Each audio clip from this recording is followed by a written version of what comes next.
ایک طرف اللہ سبحانہ تعالیٰ کو ماننے والے، اس پر یقین کرنے والے کال دیتے ہیں، جب نیکی کی کال آتی تو انسان کے اندر سے نیکی باہر نکلتی ہے، جب کوئی برائی کی کال دیتا ہے تو برائی باہر نکلتی ہے۔ تو اب دیکھیں کہ زمین کے رہنے والے اتنے بڑے فساد میں مبتلا ہیں، چھوٹے چھوٹے بچے، وہ اپنے آپ کو دوسروں سے برتر سمجھتے ہیں، بہتر سمجھتے ہیں، کیونکہ ماں باپ اپنے آپ کو بہتر سمجھتے ہیں۔ لوگ کتنے ایگوئسٹک ہیں۔ میں انور مسعود کی بات ضرور آپ کے سامنے کرنا چاہوں گی، گھر گھر کا فساد، زہریلی عادات گھروں میں کیسے ظاہر ہوتی ہیں۔ ایک ساس بہو کے بارے میں انور مسعود نے ایک مکالمہ شعری زبان میں پنجابی میں لکھا ہے۔ کہتے ہیں کہ ساس اپنی بہو سے کہتی ہے، تو جیڑی بھی گل کرنی ہے وہ ڈاڈی تتی کرنی ہے، تیرے ورگی نو میں کی آکھاں، تو ایک دیاں چھتی کرنی ہے۔ یہ انسانوں کا معاملہ ہے کہ یہ آپس کے معاملات ہیں، جہاں کوئی بڑا ایک بات کہے تو چھوٹا فرض سمجھے کہ میں نے ایک کا جواب 36 کی صورت میں دینا، پھر بھی دل ٹھنڈا نہیں ہوتا۔ یہ زہریلی عادت ہے جس سے زندگیوں کا سکون لوٹ لیا، زہر بھر گیا نا۔ اور ہر کسی کا مائنڈ سیٹ ہے نا، پوری سوسائٹی تیار کرتی ہے لوگوں کو کہ ماں ہی ماں ہوتی ہے، جب جاؤ گی تو پھر جو عورت تمہارے ہسبینڈ کی ماں کی صورت میں ہوگی وہ تو ڈائن ہے، وہ تو تمہیں کاٹے گی، وہ تمہاری زندگی اجیرن کر دے گی۔ تو ظاہر بہو بھی اسے ایک یعنی اژدہا کی صورت میں دیکھتی ہے، تو پھر دونوں کی جنگ ہو جاتی ہے۔ اصل مسئلہ کیا ہے دونوں کا؟ دونوں کے دل میں یہ ہوتا ہے میں اس سے بہتر ہوں۔ ساس کہتی ہے دیکھو اسے پکانا نہیں آتا، گھر چلانا نہیں آتا، اس کو مہمان نوازی نہیں آتی، رشتے نبھانے نہیں آتے۔ بہو کہتی ہے آپ کا دور اور تھا، یہ دور اور ہے، میں جاب کرتی ہوں یا میں فلاں کرتی ہوں، یا یہ ہے کہ جو بھی معاملات ہوں۔ وہ کہتی ہے ٹھیک ہے، آپ میری زندگی کا سکون چھین رہی ہو تو میں تمہارا بیٹا چھین لوں۔ تو جو ساس کرتی ہے، بہو جو ہے وہ اس کے بیٹے کو اتنا متنفر کرتی، بالآخر دونوں الگ ہو جاتے ہیں، لیکن زندگی میں سکون نہیں آتا۔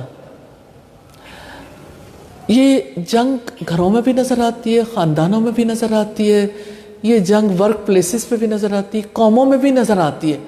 اچھا، قوموں کی جنگ کو میں ضرور سامنے رکھوں گی۔ آپ جانتے ہیں 1 سال بھر سے غزہ میں آگ لگی ہوئی ہے، ایسی بڑی آگ ہے، بمباری، ہسپتالوں میں گھر، علاقے، سب کچھ تباہ ہو گیا۔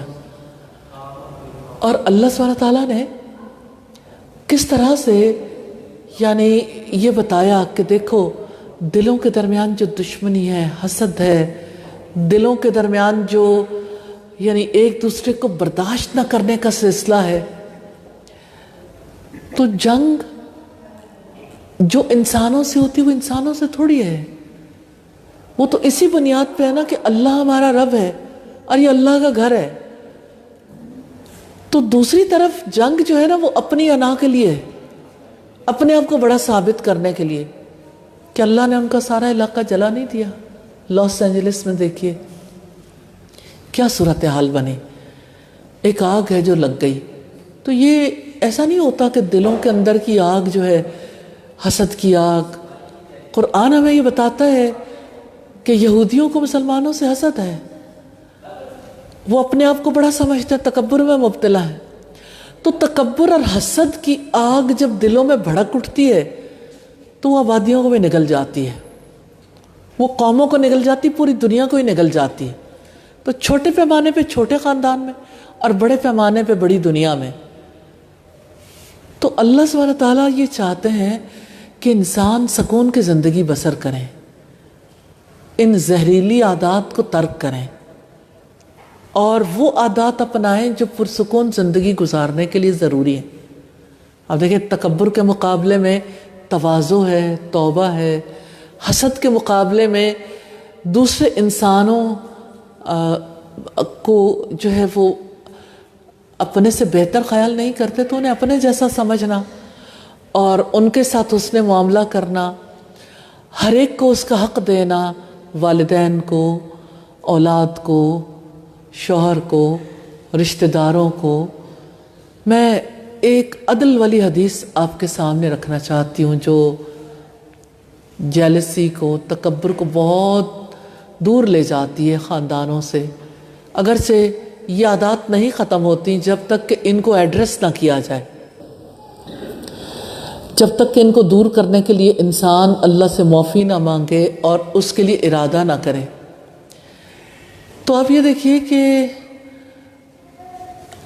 نبی صلی اللہ علیہ وسلم سے سیدہ عائشہ نے سوال کیا کہ اللہ کے رسول یہ بتائیے ایک عورت پر سب سے زیادہ حق کس کا ہے؟